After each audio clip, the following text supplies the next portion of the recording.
Hey guys and gals, Sean from Cross RC. So there was a post recently on the website, someone stating that the bumper mount, the aluminum one, which is this one for the Demon trucks, and specifically the hard body mount for like the SP4s, which is this piece, aren't machined correctly. So I wanted to show you the correct way of installing it to prove that they are done right.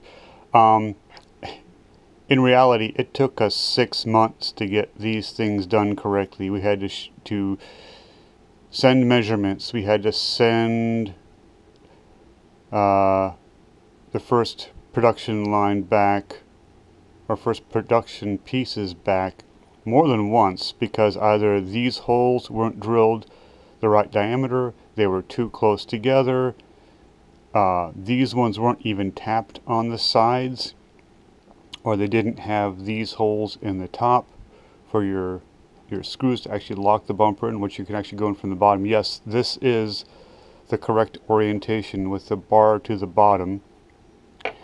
And then for the body mount piece, the correct orientation is with the shelf facing forward. You can see the little shelf there.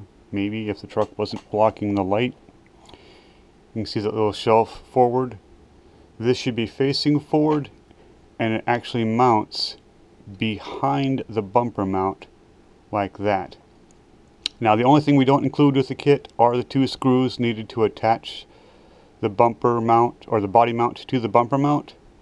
So I've got my handy dandy little tools here. No, I still don't own a set of Cross RC wrenches. I will someday. I'm going to reach over here, and I found these are actually a little bit short. These are probably like 3x10s, maybe 3x12s. But these actually work really well. And you'll notice also this has been drilled out. We did that here in-house. I don't know if you look on the website, and I think I stated it when we announced the bumper mounts to be released, that there might be some drilling necessary. Most of the plastic body or plastic bumper posts fit in these no problem.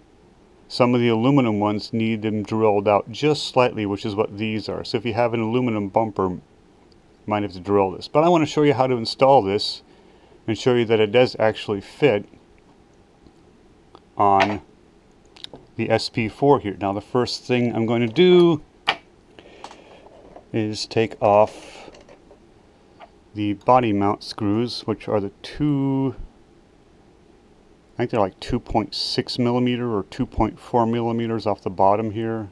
It's some ridiculous size. It's not 2.5, I don't think, but they're smaller, or 1.5, they're smaller than that.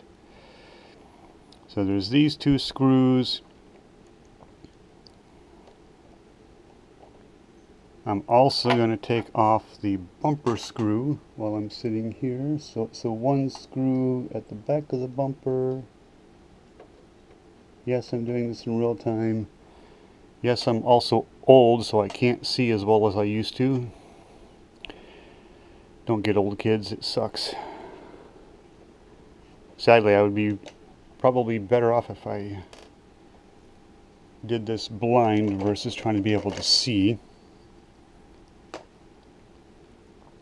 So now we have another screw on this side, and then the only other screws that hold the well, there's only 4 screws that hold the actual cab onto the chassis. The 2 in the front and the 2 underneath, which I'll get to right now. All of these will be reused.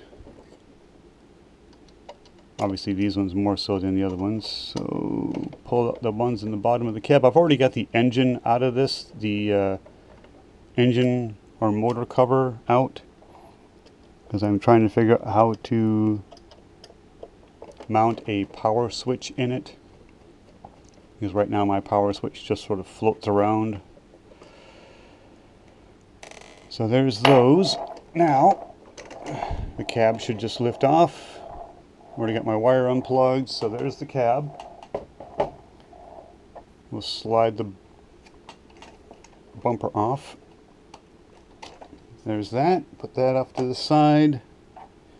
Here's our aluminum mount that slides in just like that. I'm going to use the same 2 screws that came out of the bumper. I'm going to go in the rear holes.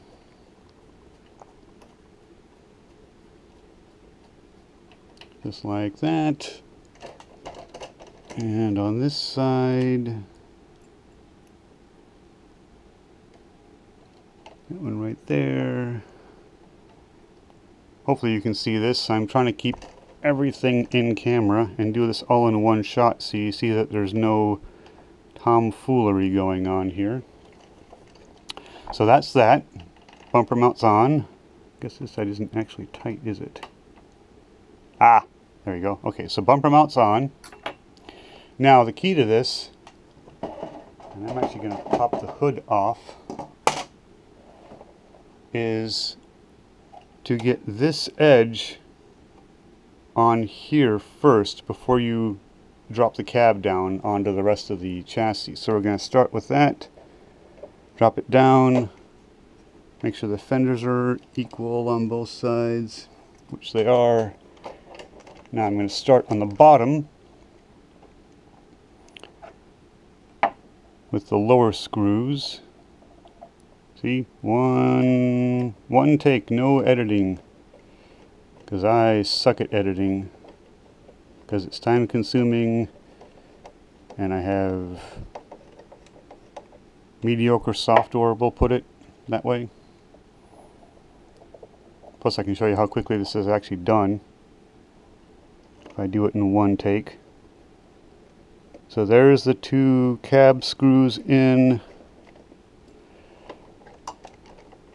Now we're going to put the 2 screws in the front. And you may not notice this, but it doesn't quite line up 100%, so you might have to move it around just a little bit to get them to, yes, correct wrench, Sean, that works a lot better. Get them to line up and actually go in. But once you get it done,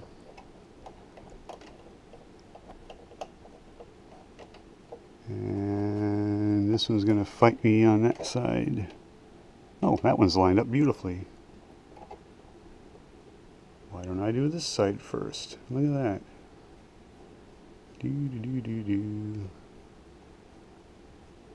Nice. Hopefully you're not just seeing my hand and you're actually seeing something besides just my hand. If my hand is in the way, I apologize. I don't have a screen on the back of my camera to be able to see what I'm doing. It is literally guesswork as to where the camera is pointing and what the camera sees. And yes, these are, again, the same stock screws that hold the cab down onto the factory bumper or factory body mount posts are the ones that we were using here. And that's it. It's on. You are ready to mount any aftermarket post style bumper you want. And actually, if you notice, I don't know if you can, if the camera is going to pick it up, and I'll tilt it up here a little bit. There is actually an ever so slight gap just above the body mount and just in front of the body mount between it and the back of the grill. So it fits with plenty of space. So there you have it. Oh, one other thing I wanted to point out. This bumper that we sell on the website, I know I haven't had the question yet, but I'm sure it's kind of been thought of by some people, is why on earth is there another bag with 4 small screws in it when there's a whole entire bag of hardware right here? Well, the reason for these small screws is when you mount the upper bars on the side here, if you want to mount the crossbar, or I should say the upper support, so if you want to mount the crossbars, these screws are too long. So we give you 4 short ones. So if you want to mount both the crossbars, you have the correct size screw to mount those. All the other hardware works great as far as mounting the upper supports to the main bumper, the end hoops to the bumper, the actual mount to the bumper. All that stuff works just fine in the hardware that's given to you. But these 4 screws are for mounting the crossbars in the main supports. Alright, So that's it. There's your bumper mount. Question answered on the bumper. Anything else I can do for you guys, let me know down below. Appreciate it. Have a good day.